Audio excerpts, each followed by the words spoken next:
Hello, I'm Anthony, and today I'm going to take you through how I painted this landscape of Stockholm Harbour.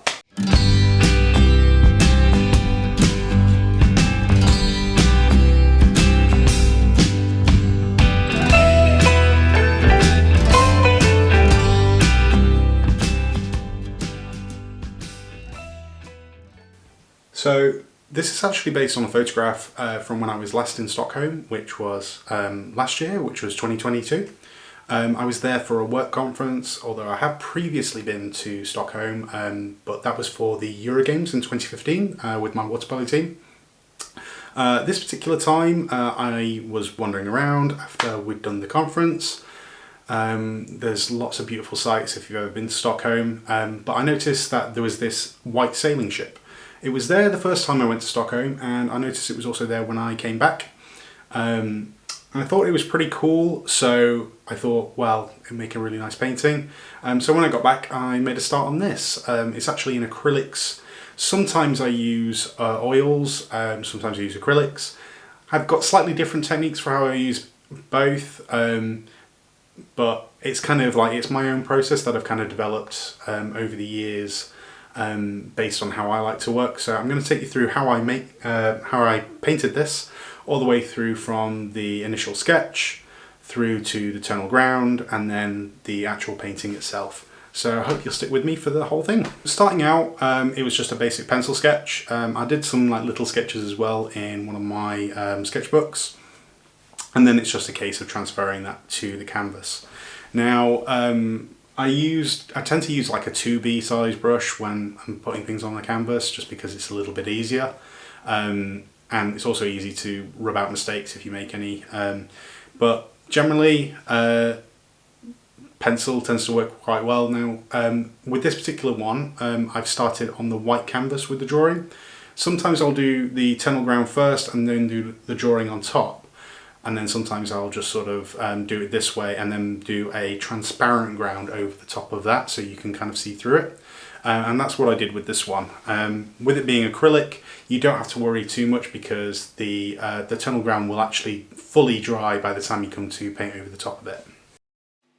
So I'm just speeding through the rest of the drawing now, and then we'll move on to the outlines using a paint marker.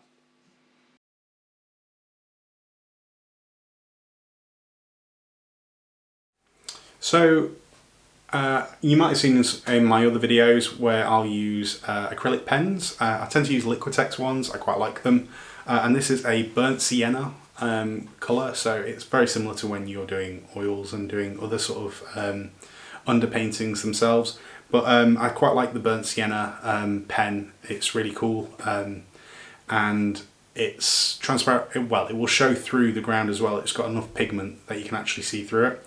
Sometimes I might use a paler one, sometimes I might use a darker one, but I think this one worked quite well. So all I'm really doing here is I'm just going over the outline that I drew in pencil, and it's just to make sure that that's fixed, and then when I do the ground over the top, it just won't wash away. I'm just going to fast forward now through this drawing. You can kind of see how it's all coming together pretty quickly, and then we can move on to the tonal ground.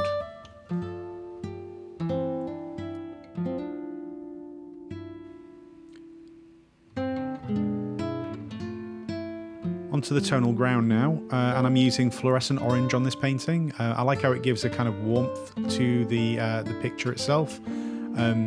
Obviously it's a very bright colour.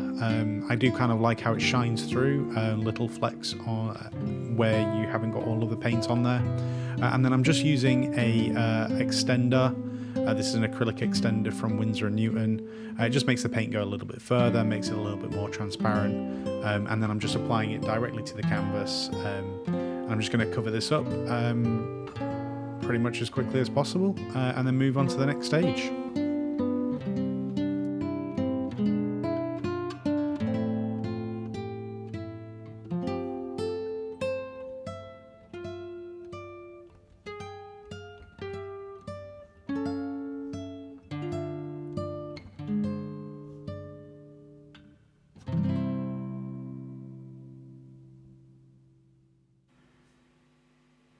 With the tonal ground now dry, I can move on to painting. And then for this particular one, I used titanium white.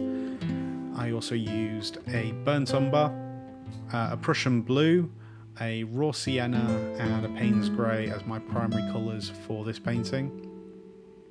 And then I just used a small ceramic tile that I got from just a regular DIY store. These are really great to use because they're easy to clean and they keep your paints pretty wet. You can also use a little spray bottle as well, just to keep them going for longer. But I don't tend to mix the paints on a tile like this. I will still use the palette that you can see in shots.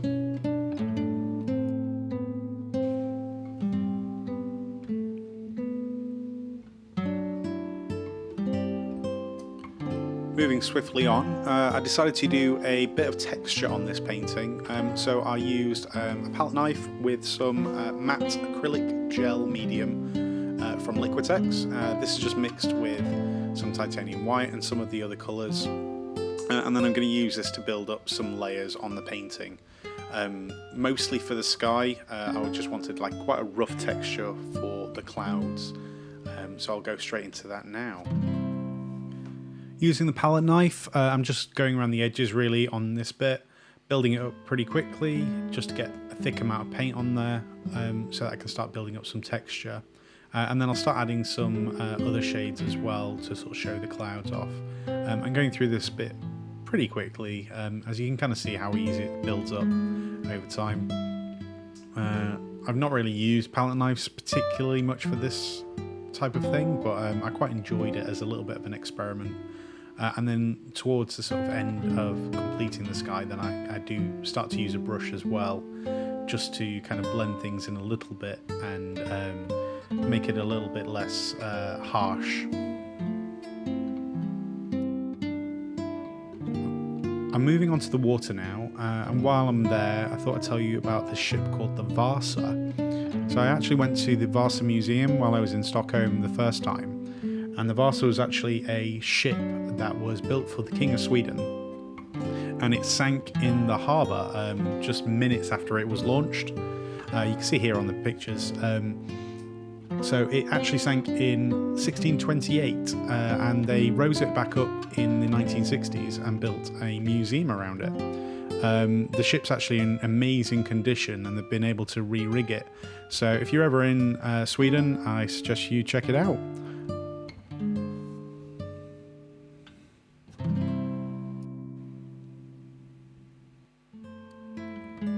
Right, so with the water completed, I'm moving on to, well, the meat of the picture now. So I'm starting work on the details on the actual buildings that you can see along the horizon.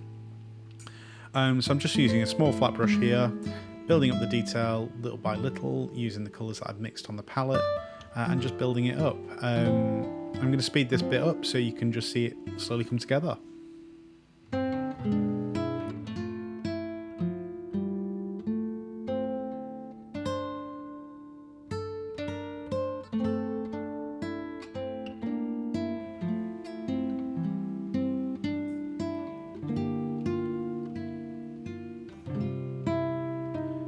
You'll have noticed I've skipped forward a little bit here. I wanted to get starting on the actual ship itself. So this white ship that you'll see in Stockholm is actually called the AF Chapman. It was made in, launched should I say, in 1888. It is actually a fully rigged steel sailing ship, and it's now a youth hostel, so you can actually go and stay on board if you ever happen to visit Stockholm, as an interesting place to go rather than a standard hotel. And I'm just going to speed up again and move through to the next phase.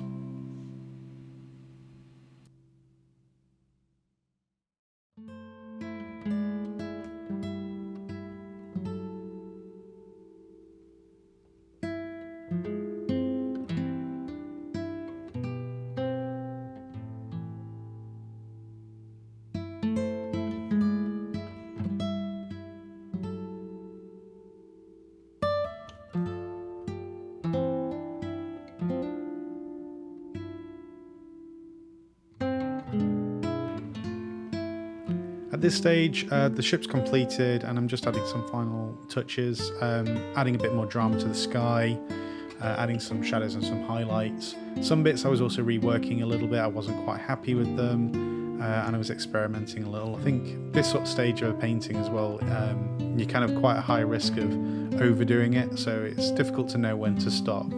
But I eventually just chose a time and then signed it off with my AVK symbol in the bottom corner. This is it, zoomed in, so you can have a bit of a look for yourself. I will be back with another video. I hope you enjoyed this. Any questions, just let me know. And yeah, this is my sort of acrylic technique. I hope you've enjoyed it. So goodbye for now. Right, so that's it. I hope you enjoyed this video. If you did, just like and subscribe below. And then I'll be back soon with a new video with one of my other paintings. And you can check some of the ones out on my channel. So thanks.